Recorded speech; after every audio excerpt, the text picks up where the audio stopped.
चलिए बच्चों, आज इसमें हम लोगों को पढ़ना है निषेचन क्या होता है।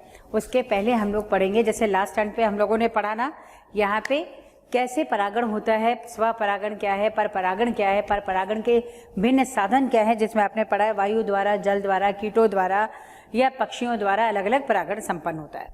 अब आज हमें पढ़ना है निषेचन। निषेचन में सबसे पहले आप पढ़ेंगे यहाँ पर पराग अंडक संकर्षण या पॉलन पिस्टल इंटरैक्शन कहते हैं। बच्चों, जब कोई भी परागण के द्वारा परागकण ये वर्तिकाग्र पर गिरता है तो सबसे पहली घटना क्या होती है कि यहाँ पे पराग जो वर्तिकाग्र है वो सही अपनी ही जाति के पराग कणों को पहचान करती है रसायनों द्वारा। ठीक, तो यानी रसायनों द्वारा जो है वो सही परागकण की पहचान करेगी। इसके अलावा पराग नलिका की वृद्धि होती है और पराग नलिका का प्रवेश बीजांड में होता है। तो पराग नलिका का प्रवेश बीजांड में कैसे होगा बच्चों? बीजांड में प्रवेश करने के लिए वहां पे जनरली क्या होता है, बीजांड द्वार होता है, जैसे बीजांड द्वारी सिरे से होता है, इसको हम कहते हैं पोरोगैमी। लेकिन कई बार ऐसा भी हो जाता है कि वो चलाजा ये कैलेजा द्वारा अंदर प्रवेश करता है, तो इसको यहाँ पे कैलेजोगैमी भी कहा जाता है। या हो सकता है अध्यावरण द्वारा प्रवेश कर जाए, इसको मीजोगैमी भी कहते हैं। लेकिन सबसे सामान्य प्रकार जो है, किस तरह से सबसे ज्यादा परागण संपन्न होगा, इसमें होता है पोरोगैमी। ठीक, चलिए तो इसमें फटाफट लिखते हैं। यहाँ पे आपको सबसे पहले इसमें नोट करना है कि पराग अंडक संकर्षण, यानी सबसे पहले निषेचन में हम लोग ये पार्ट पढ़ेंगे बच्चों। तो यहाँ आप लिखेंगे निषेचन या फर्टिलाइजेशन। निषेचन या इसको कहते हैं फर्टिलाइजेशन।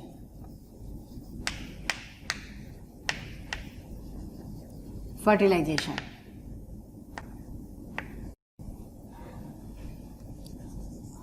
और इसमें सबसे पहला जो भाग होगा वो क्या होगा? पराग अंडक संकर्षण, ये वाला भाग आएगा ना,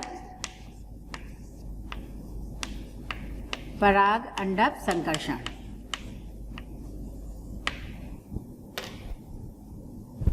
बच्चों, पराग अंडक संकर्षण में कौन कौन सी घटनाएं, आपको 3 घटनाएं याद रखना है।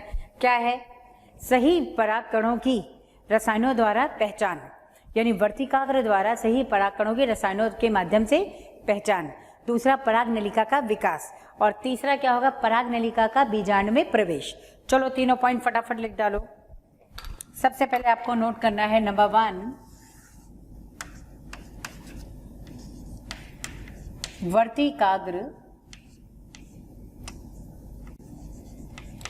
वर्तिकाग्र द्वारा वर्तिकाग्र द्वारा, पहले इसका डिवीजन कर दें भाई।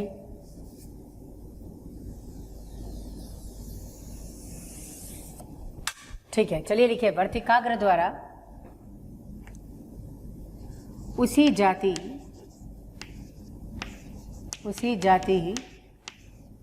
के पराग कणों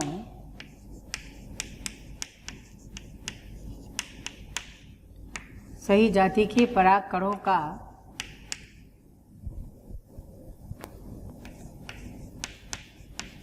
ब्रैकेट में लिखिएगा रसायनों के माध्यम से, रसायनों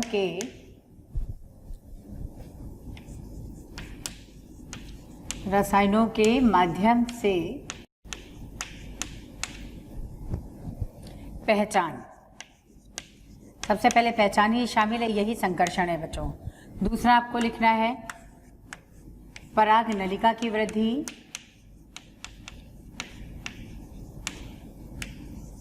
पराग नलिका की वृद्धि।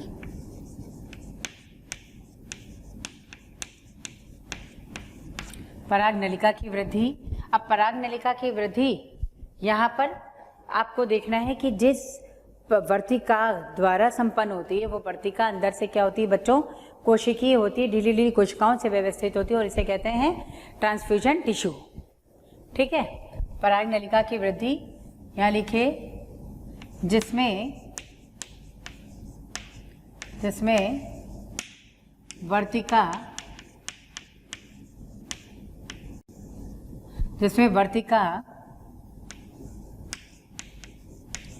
ढीली व्यवस्थित ढीली व्यवस्थित कोशिकाओं से निर्मित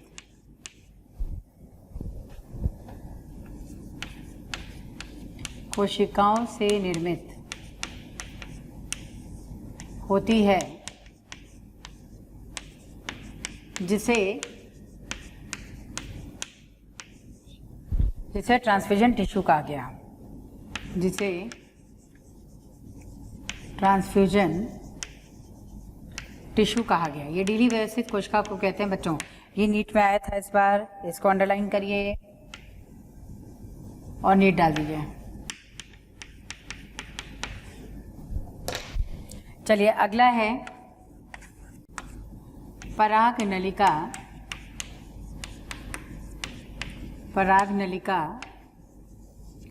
का बीजांड में प्रवेश। पराग नलिका का बीजांड में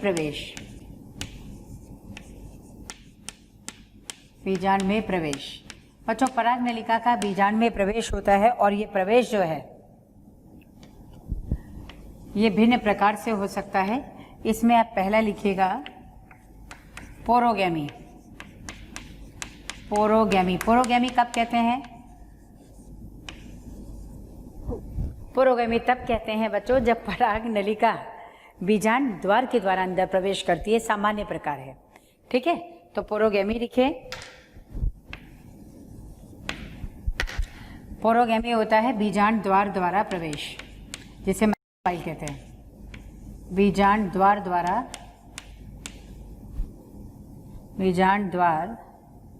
द्वारा प्रवेश।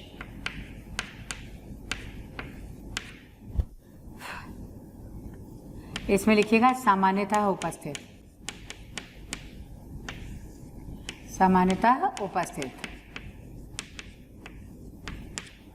दूसरा आपको लिखना है बच्चों बेसीगैमी। नंबर 2 बेसीगैमी।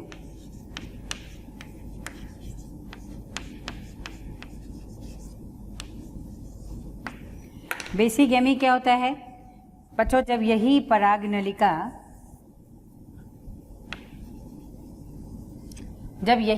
नलिका आधारीय भाग या कैलेजा के द्वारा प्रवेश करे तो उसे कहते हैं बेसीगैमी या कैलेजोगैमी। ठीक है, तो बेसीगैमी इसमें लिखिएगा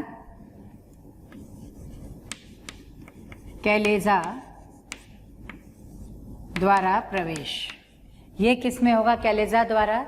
बच्चों कैजुराइना में होता है, कैजुराइना एक पादप का नाम है। कैजुराइना में होगा, बेटुला में होगा, उसमें जो है कैलेजा द्वारा जो पराग नलिका है वो प्रवेश करती है। यह असामान्य प्रकार है। ठीक, तो यहाँ लिखिएगा कैजुराइना।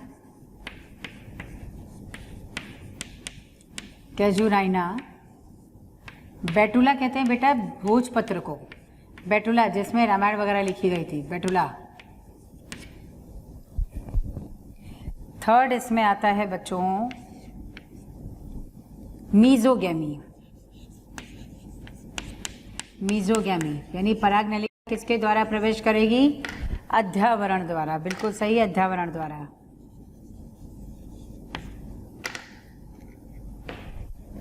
यहां लिखिएगा अध्यावरण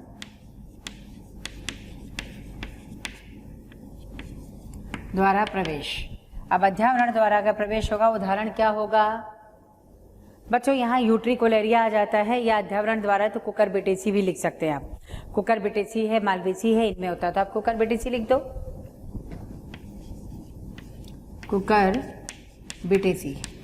कुकुरबिटेसी कुल मैं कई बार बता चुकी हूँ। कुकुरबिटेसी कुल में क्या आता है?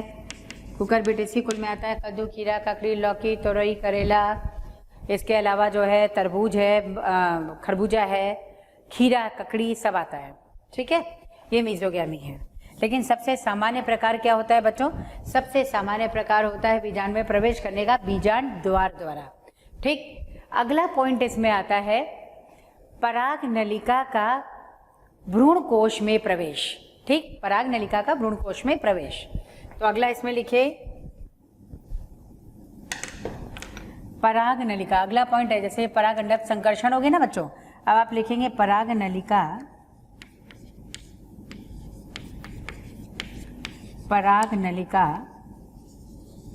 का भ्रूण कोश में प्रवेश। भ्रूण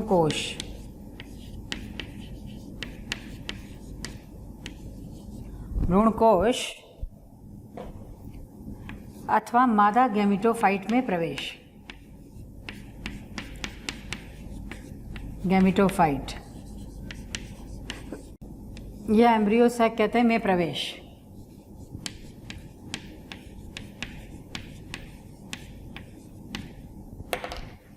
अब आप सोचिए पराग नलिका भ्रूण कोश में किसके माध्यम से प्रवेश करेगी? एक विघटनशील सहायक कोशिका द्वारा। एक विघटनशील सहायक कोशिका द्वारा, जिसे सिनर्जिड आप लोग कहते हैं, उस विघटनशील सहायक कोशिका द्वारा अंदर प्रवेश करेगी। एक्चुअली होता क्या है, पराग नलिका को आकर्षित करने के लिए इस सहायक कोशिका में बच्चों फिलीफॉर्म apparatus या तर्क रूपी उपकरण होता है। ये रसायन स्रावित करता है पराग नलिका को आकर्षित करने के लिए। जैसे पराग नलिका आकर्षित होकर के आएगी इधर, वैसे ही जो है एक सहायक कोशिका वो विघटित होने लगेगी और पराग नलिका को प्रवेश देती है। पराग नलिका बच्चों वहां पर अंतः परासरण द्वारा जल अवशोषित करके फट जाती है और दोनों युग्मक वहां पे मुक्त हो जाएंगे। ठीक, यही आपको नोट करना है। तो आपको अभी मैं यहाँ पे दोनों डायग्राम्स दे दूंगी, कैसे आपको लिखना है, बनाना है। पहले आप लिखिएगा तर्क रूपी उपकरण। तर्क रूपी उपकरण रसायन स्रावित कर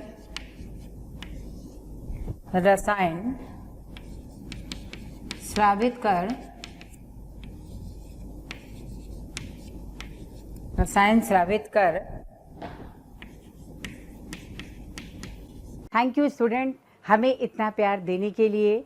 डेली काफ़ी संख्या में स्टूडेंट हमारी वीडियोस को देख रहे हैं और उसका लाभ उठा रहे हैं। बच्चों, आप सभी से मेरी ये रिक्वेस्ट है कि प्लीज़ नीचे दिए गए डिस्क्रिप्शन में दिए गए लिंक को प्रेस करिए और अपना एनरोलमेंट कराइए। बच्चों, इसके साथ ही जिन बच्चों को यहाँ पर डाउट सेशन की भी ज़रूरत है, साथ ही मटेरियल्स की भी ज़रूरत है, वो सभी हमारे प्रीमियम कोर्सेज़ को भी रजिस्ट्रेशन करवा सकते हैं। पराग नलिका, या ये लिख लीजिएगा, पराग नलिका को आकर्षित करती है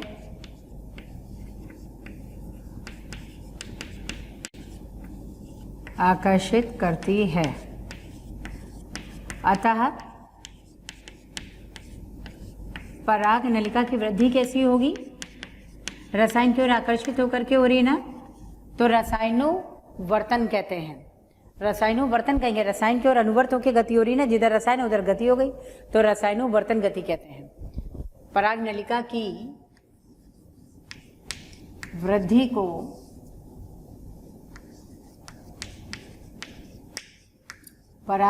की वृद्धि को इसमें लिखेगा रसायनोवर्तन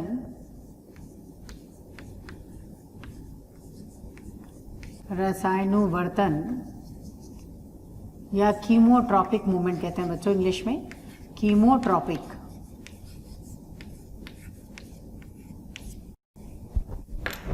गति कहते हैं।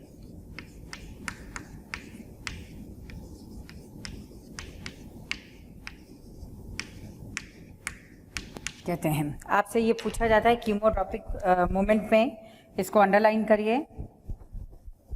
कहाँ तक है? यहाँ पे है। पराग नलिका की वृद्धि को क्या कहेंगे? रसायनोवर्तन या कीमोट्रॉपिक मूवमेंट कहते हैं। नीट डाल दो। अगला लिखिए तत्पश्चात, यहां से लिखिएगा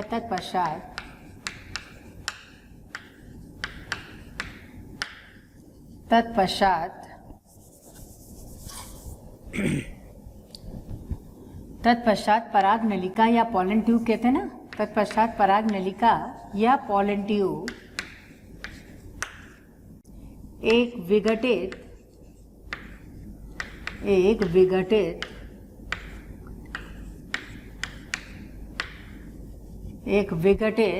सहायक कोशिका के द्वारा सहायक कोशिका कहते हैं किसको बच्चों? सिनर्जिड को।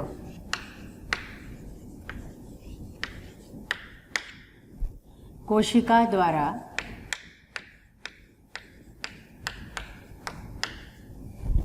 भ्रूण कोश में प्रवेश करती है।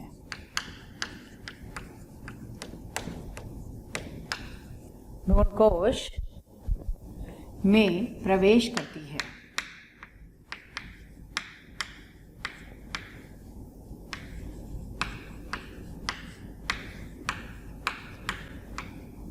प्रवेश करती है जहां नलिका की अंतिम भित्ति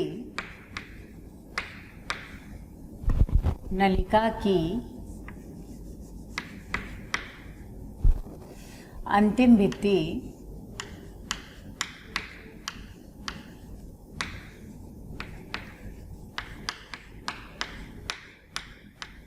नलिका की अंतिम भित्ति तरल अवशोषित कर फट जाती है। अंतिम भित्ति तरल अवशोषित कर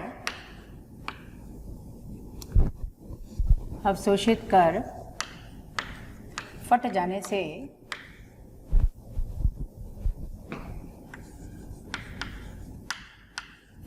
से दोनों युग्मक मुक्त हो जाते हैं। दोनों युग्मक, बच्चों युग्मक को इंग्लिश में क्या कहते हैं? गैमेट कहते हैं। ठीक है, तो दोनों युग्मक क्या हो जाएंगे? वहां पर मुक्त हो जाएंगे। दोनों युग्मक, या इंग्लिश में लिख दीजिए, इसको कहते हैं गैमेट, मुक्त हो जाते हैं।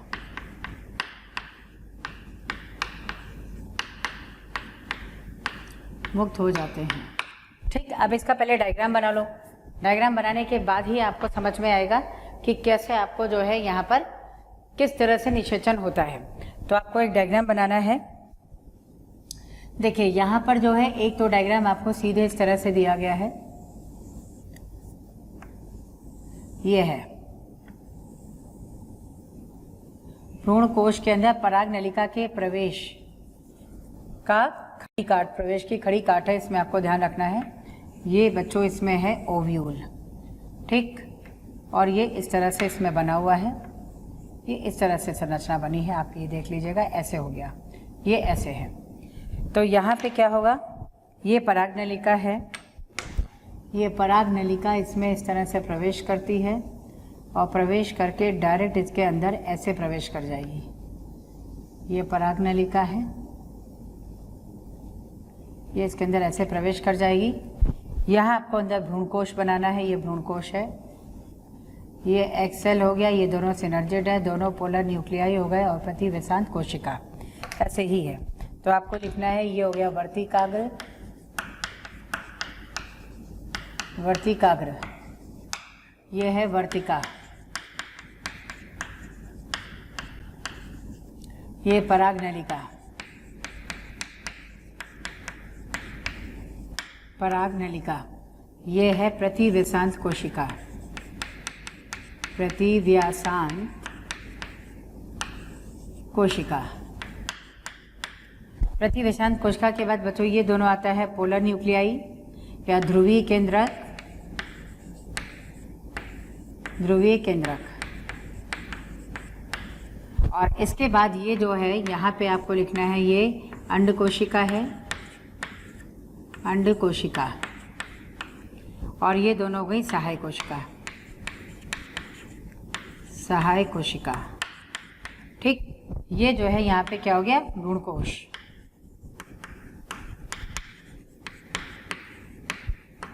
भ्रूणकोश, ठीक है बच्चों। तो आपको लिखना है पराग नलिका की वृद्धि युक्त अंडप की खड़ी काट। ठीक, पराग नलिका युक्त अंडप की खड़ी काट। यहाँ आप लिख दीजिए पराग नलिका की वृद्धि सहित अंडप की खड़ी काट,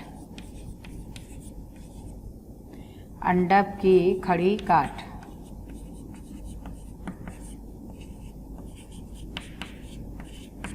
ठीक है, ये इसका डायग्राम है। अब आपको डायग्राम बच्चों यहाँ पे बनाना है।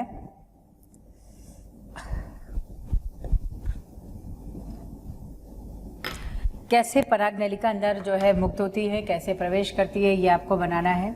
तो इस तरह से आपको दिया गया है ये संरचना।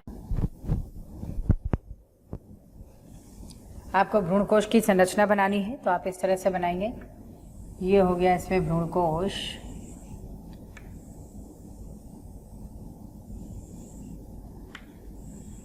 यहाँ पे आपको इस तरह से बनाना है अंडकोश का और सहायक कोश का। ठीक, ये हो गया। और ये इस तरह वैक्यूल दिया हुआ है, यहाँ वैक्यूल और ये इसका केंद्रक है। यहाँ दो जो है सहायक कोश का इस तरह से दी हुई है। यहाँ आप देखिए जो पराग नलिका की वृद्धि है वो इस तरह से दी गई है। ये पराग नलिका की वृद्धि है, ये भ्रूणकोश हो गया, अंडक कोशिका है, इसको इससे ही बनाना था हमें।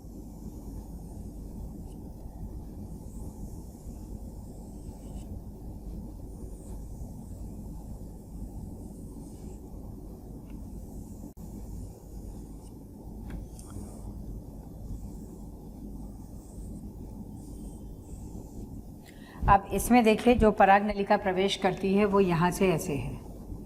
अभी तो ये जो है केवल यहाँ पे आपको दिखाया जाएगा इस तरह से। ये पराग नलिका अभी प्रवेश नहीं कर रही है। इसमें 3 केंद्रक आपको बच्चों दिख रहे हैं। तीनों केंद्रक में एक कायिक कोशिका का केंद्रक होगा और 2 युग्मक वाले केंद्रक हैं। ठीक है, यहाँ पे आपको जो है इस तरह से ये देखिए, ये है फिलीफॉर्म एपरेटस। ठीक है, दोनों डायग्राम बनाते हैं, उसके बाद इसकी लेबलिंग एक साथ कर देते हैं।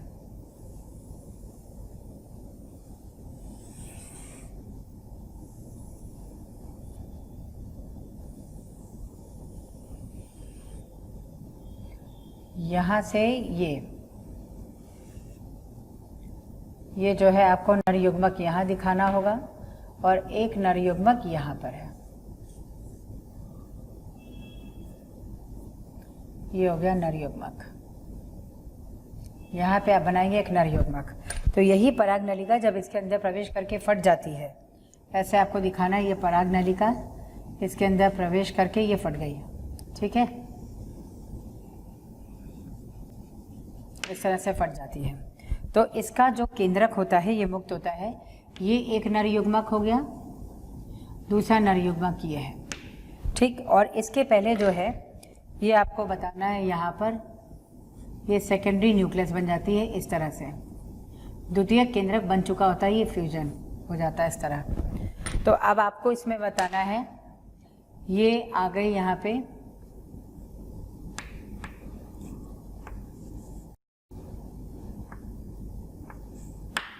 इसको कहते हैं कोशिका कला। कोशिका कला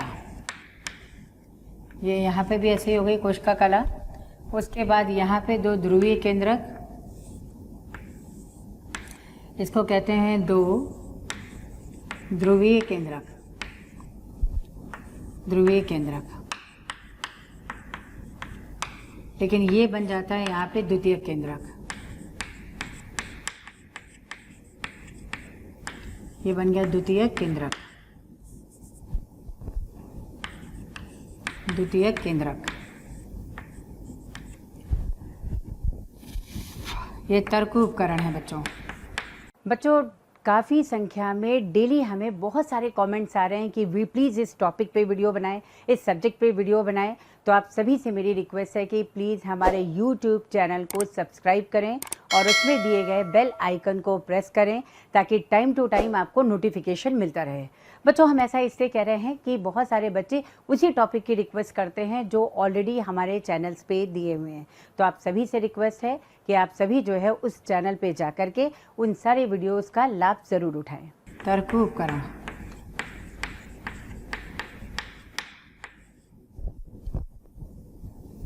ये अंडकोशिका है।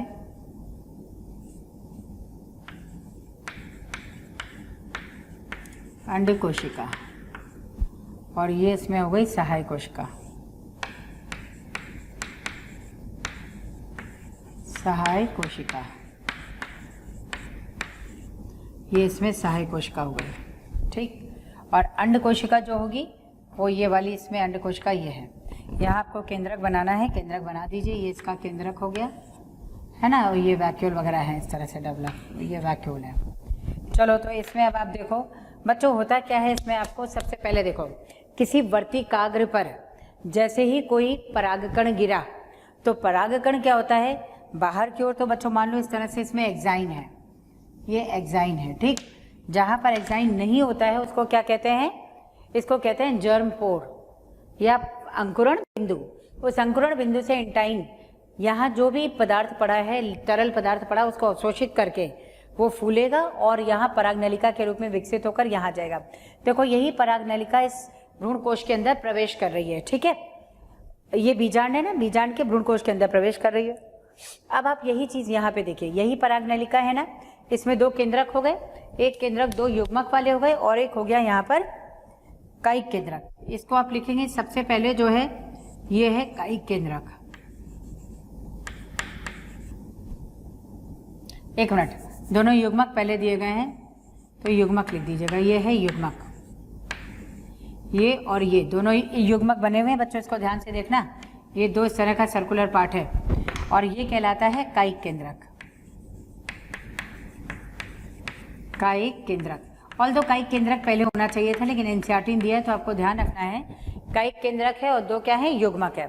बच्चों जैसे ही परागनलिका इस तर्करूपी उपकरण द्वारा, इस तर्करूपी उपकरण द्वारा जो है वो रसायन श्रावण की तरह रसायन का श्रावण होगा और ये इसकी ओर आकर्षित होकर के आ जाएगी, ठीक। अभी तक यहाँ दिखा हुआ है, ये अंड कोशिका है, ये सहायक कोशिका, दूसरी सहायक कोशिका इसके पीछे हो गई, इस तरह से इसको लिया गया है। अब आप देखो यही परागनलिका जब अंदर प्रवेश कर जाती है, ये विघटित हो जाता है सहायक कोशिका, इसके अंदर प्रवेश कर जाएगी। तो जो परागनलिका की आखिरी भित्ति होती है ना, वो यहाँ जो भी तरल उसको अवशोषित करके फट जाती है, यानी अंतः परासरण द्वारा जो है ये फट जाएगा और दोनों युग्मक बाहर आ गए। अब आप ये देखो, ये जो है ये और दूसरा ये वाला, ये दोनों क्या है, नर युग्मक है, दोनों नर युग्मक है, ठीक है। तो बच्चों देखो ये दोनों नर युग्मक मुक्त हो गए। अब एक होगा क्या इसके बाद, ये नर युग्मक, ये तो सेंट्रल कोशिका हो गई ना, या केंद्रीय कोशिका इसको लिख सकते हो, केंद्रीय कोशिका, केंद्रीय कोशिका ये हो गई। यहाँ पे ये केंद्रीय कोशिका है और दोनों ध्रुवीय केंद्रक हो गए, लेकिन वहां पे आप इसको कहेंगे द्वितीय केंद्रक। तो दोनों युग्मक मुक्त हो गए ना बच्चों। इसी के साथ साथ ये दोनों ध्रुवीय केंद्रक ये आपस में संलयित होकर के द्वितीय केंद्रक बना देते हैं। अब क्या होगा, एक नर युग्मक तो इस अंड कोशिका के केंद्रक से संलयित हो जाएगा और आगे चल करके कोशिका क्या बन जाएगी, जाइगोट या युग्मनज, वही आगे चलकर भ्रूण का विकास करेगी। लेकिन जो ये युग्मक है बच्चों, ये यहाँ पर द्वितीय केंद्रक से जो है संलयित हो जाएगा और यहाँ पर प्राथमिक भ्रूणपोष केंद्रक बना देगा या PEN प्राइमरी एंडोस्पर्म न्यूक्लियस बना देगा। और ये कोशिका जो केंद्रीय कोशिका है अब क्या कहलाने लगेगी, अब इसको कहते हैं प्राथमिक भ्रूणपोषीय केंद्रक। अगर बन रहा है तो जाहिर सी बात है कोशिका भी प्राथमिक भ्रूणपोष कोशिका बन जाएगी, जो बाद में त्रिगुणित भ्रूणपोष का निर्माण करेगी। त्रिगुणित क्यों होगा बच्चों, एक युग्मक का केंद्रक और 2 केंद्रक, ये है 3 केंद्रक हो गए ना, इसे त्रिगुणित कहते हैं, ठीक है। त्रिगुणित जो है यहाँ पर भ्रूणपोष का निर्माण करेगी। भ्रूणपोष मतलब जो भ्रूण को पोषण दे। समझ में आया?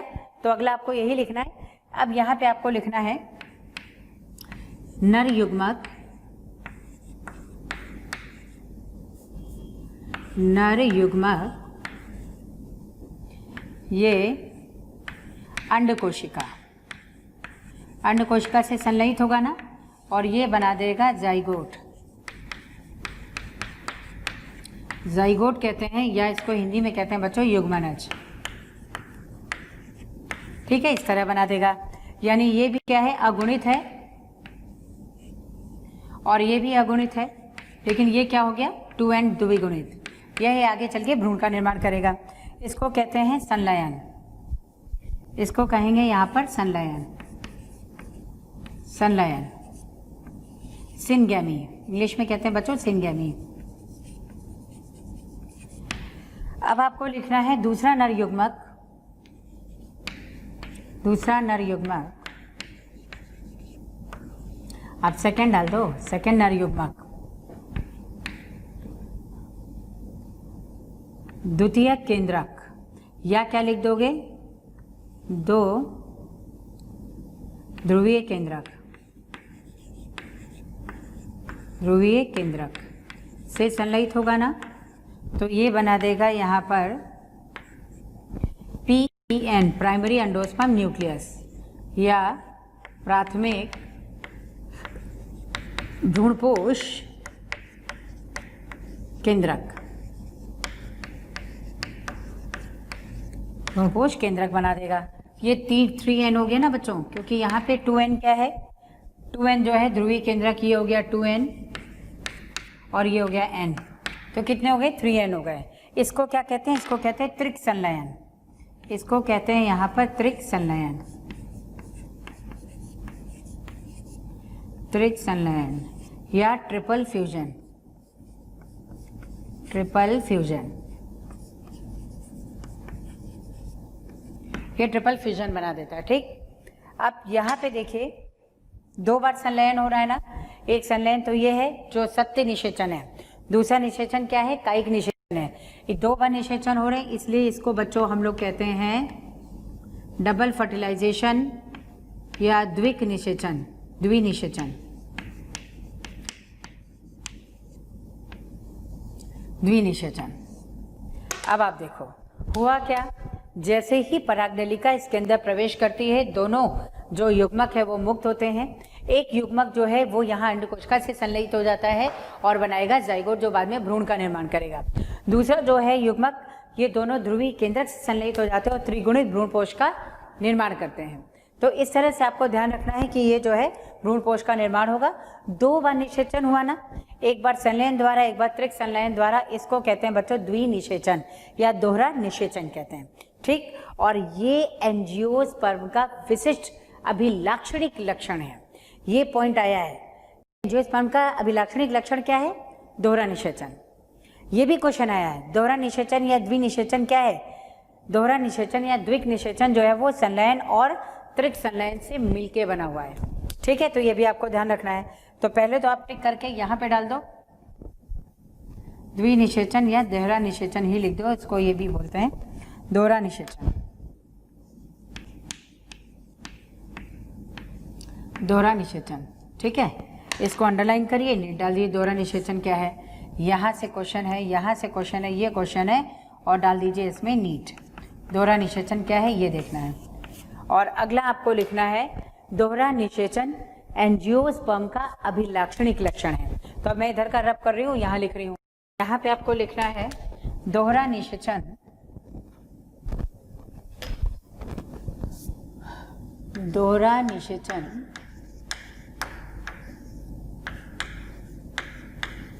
दोहरा निषेचन एंजियोस्पर्म का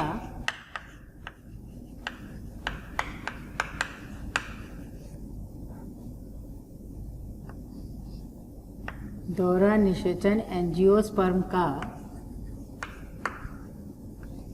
अभिलाक्षणिक लक्षण है।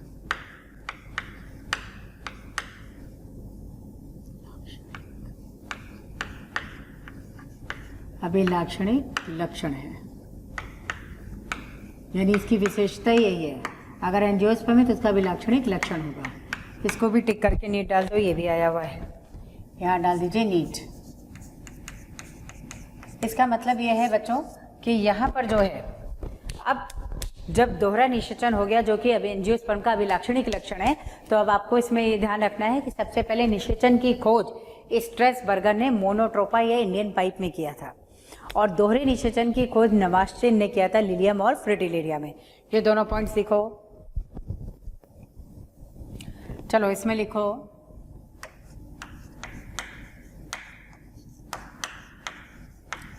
निषेचन की खोज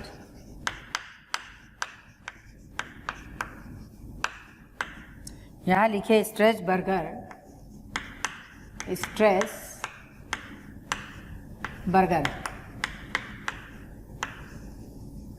स्ट्रेसबर्गर द्वारा, और किसमें हुई थी, मोनोट्रोपा या इंडियन पाइप में। ठीक है, मोनोट्रोपा को बच्चों इंडियन पाइप भी कहते हैं, द्वारा मोनोट्रोपा में, मोनोट्रोपा में।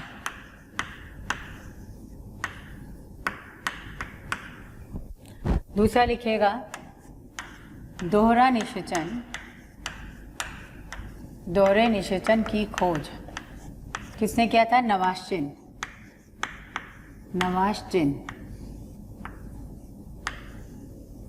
नवाश्चन द्वारा लिलियम व फ्रिटिलेरिया में, लिलियम व फ्रिटिलेरिया में।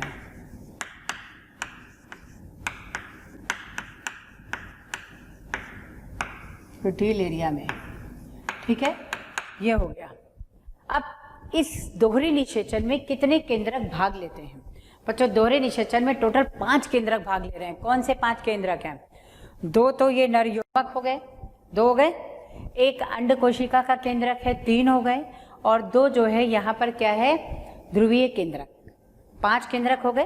तो आप लिखिए अगला, ये क्वेश्चन भी आया हुआ है, इसको टिक करके लिखो या नीट डाल दीजिएगा।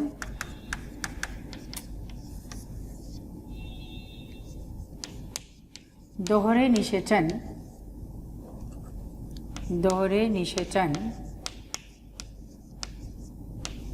में कुल 5 केंद्रक, कुल 5 केंद्रक।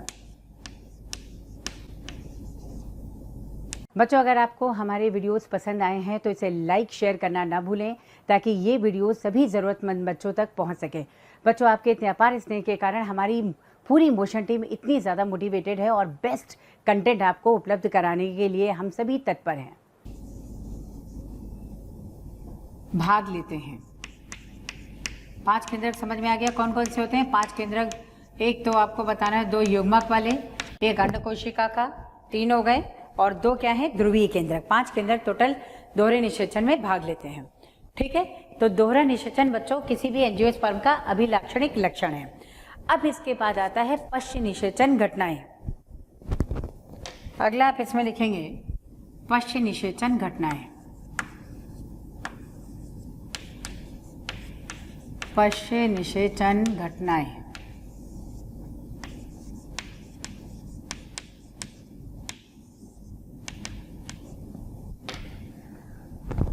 पश्च निषेचन घटनाओं में देखिए, पश्च निषेचन घटनाओं में आपको क्या बताना है? इसमें भी बच्चों एकदम पॉइंट वाइज पढ़ते हुए चलना है। पश्च निषेचन घटना में सबसे पहले आपको लिखना है भ्रूणपोष का विकास। दूसरा लिखना है इसमें जाइगोट से एम्ब्रियो का विकास। तीसरा लिखना है बीजांड से बीज और अंडाशय से फलों का निर्माण। ये 4 पॉइंट इसमें आते हैं। तो आपको इस तरह से लिखना है। पश्च निषेचन में सबसे पहले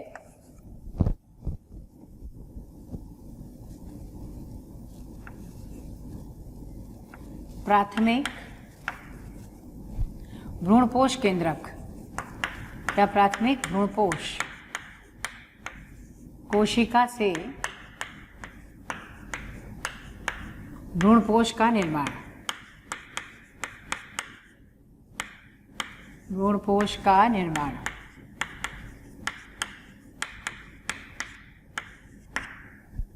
दूसरा जो है, दूसरा आपको बताना है बच्चों यहाँ पर जाइगोट से, जाइगोट से भ्रूण का निर्माण। भ्रूण यानी एम्ब्रियो, जाइगोट से भ्रूण या एम्ब्रियो का निर्माण या एम्ब्रियो का विकास। तीसरा बताना है इसमें आपको बीजांड से बीज, बीजांड से बीज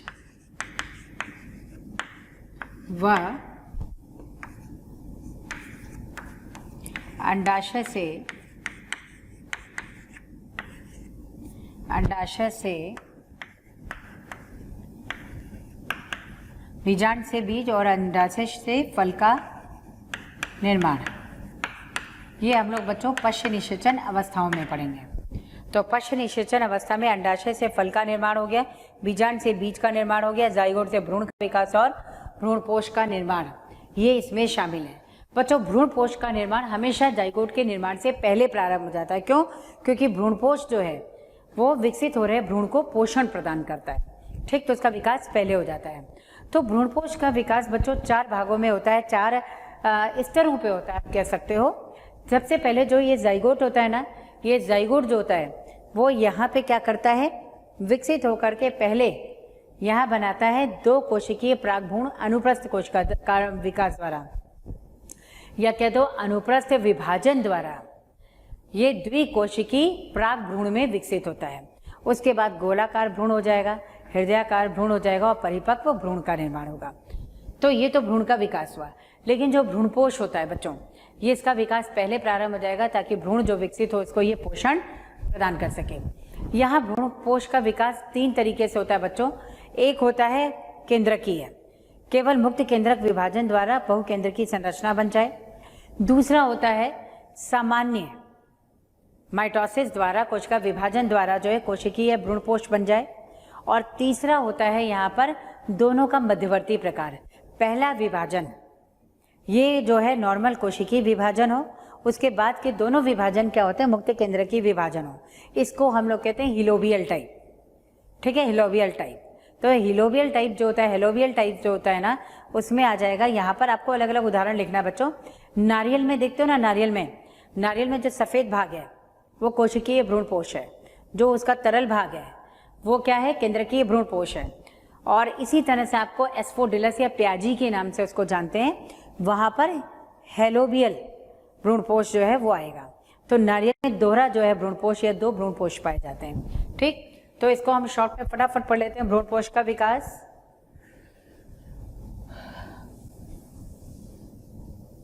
यहाँ तक शायद आप लोग कर चुके हैं बच्चों, है ना। या चलिए मैं इधर रब कर दिया है तो इधर बता देते हैं। अगली हेडिंग डालो आप, भ्रूणपोष का विकास। चलिए तो इसमें हेडिंग डाल दीजिए भ्रूणपोष का विकास।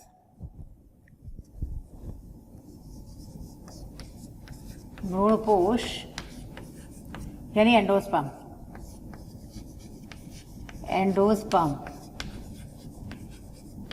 का विकास।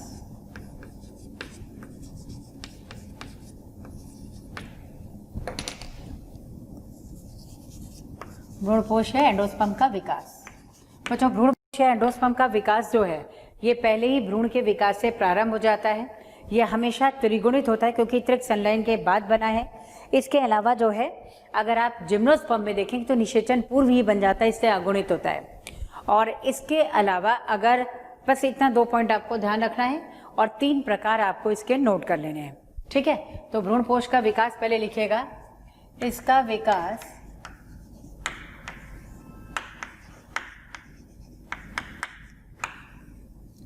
पोषण प्रदान करने के कारण, इसका विकास पोषण प्रदान करने के कारण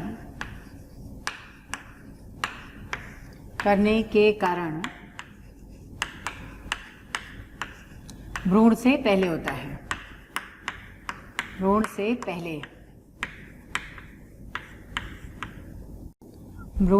पहले होता है। दूसरा आपको इसमें लिखना है कि ये त्रिक संलयन के पश्चात बना है, इसे त्रिगुणित होगा। त्रिक संलयन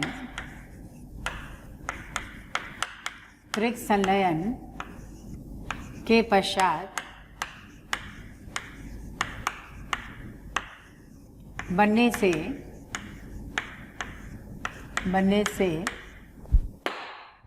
यह त्रिगुणित होगा। यह हमेशा आपसे पूछा गया है बच्चों, त्रिगुणित होता है भ्रूणपोष, त्रिगुणित होगा। हमेशा प्लॉडी लेवल आपसे गुणिता स्तर पूछा गया, आपको बताना है त्रिगुणित है। 3n कहते हैं इसको। ठीक है, नीट में आया हुआ है।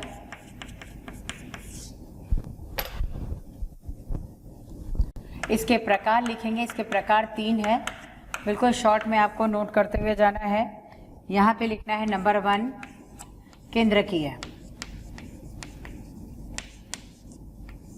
केंद्रकीय भ्रूणपोष कैसा होगा आपको बताना है। मुक्त केंद्रक विभाजन द्वारा बना। मुक्त केंद्रक विभाजन द्वारा बना। विभाजन द्वारा बना। मुक्त केंद्रक विभाजन द्वारा बना किस में प्रेजेंट होगा? सामान्यतः ऐसे ही होगा। एग्जाम्पल लिखो। सामान्यतः उपस्थित।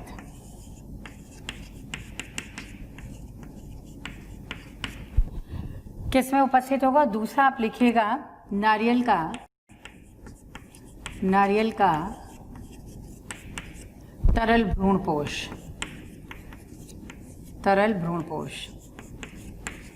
नारियल में भ्रूणपोष खाने योग्य होगा इसमें, ठीक है, यह आया हुआ है। दूसरा इसमें लिखिएगा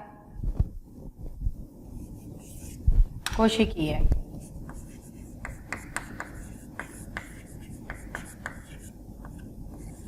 कोशिकीय कैसा होता है बच्चों? सिंपल है, नॉर्मल माइटोसिस के द्वारा बना, तो आपको इसको लिखना है सामान्य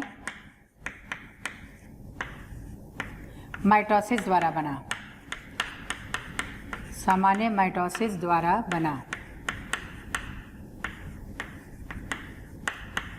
इसमें आप लिखेंगे नारियल का सफेद कोशिकीय भ्रूणपोष, यानी डबल भ्रूणपोष जो है इसमें प्रेजेंट होगा नारियल में। और तीसरा इसका प्रकार है,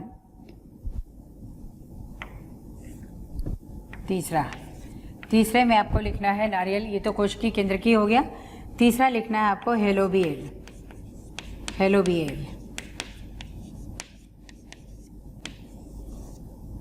हेलोबियल में आप देखेंगे कि दोनों का मध्यवर्ती है, यानी आपको लिखना है पहला विभाजन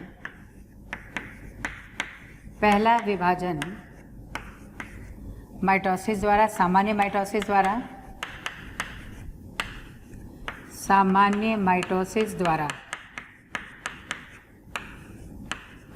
द्वारा, तत्पश्चात मुक्त केंद्रक विभाजन,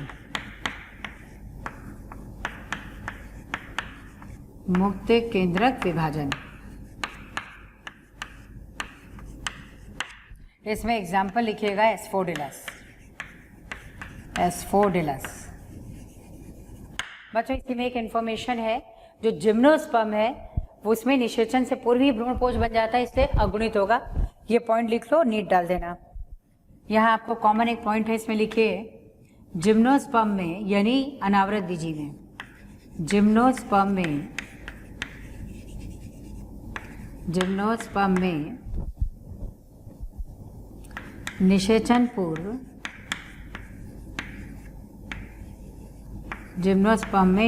पूर्व बन जाने से भ्रूणपोष अगुणित होगा, हैप्लॉइड या अगुणित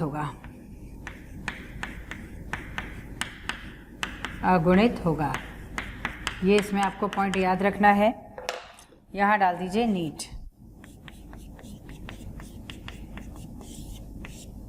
ये हो गया जिम्नोस्पर्म। तो बच्चों ये कुछ जो है भ्रूणपोष का विकास हो गया। एक कॉमन सा पॉइंट है कि नारियल में दो भ्रूणपोष पाए जाते हैं, तरल और कोशिकीय। इसी तरह से कठोर स्टोनी भ्रूणपोष जो है वो किस में होगा? सुपारी आप लोग पढ़ते हैं या अरेका नट कहते हैं, उसमें होता है। इसके अलावा एक रूमिनेट एंडोस्पर्म आता है बच्चों। रूमिनेट एंडोस्पर्म में बाहरी जो सतह होती है वो काफ़ी खुरदुरी हो जाती है, जैसे सुपारी में हो गया, या फिर जो है आप एक लिख सकते हैं उसमें एक हार्ड सुपारी जो है एक्चुअली इसी में होता है, और बाकी अदर में भी हो सकता है।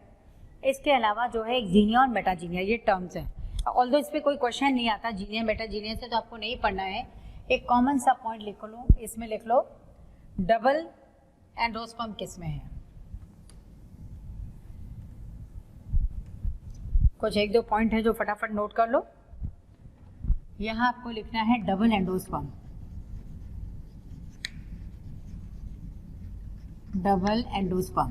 ये प्रेजेंट होता है किसमें? कोकोनट या नारियल में।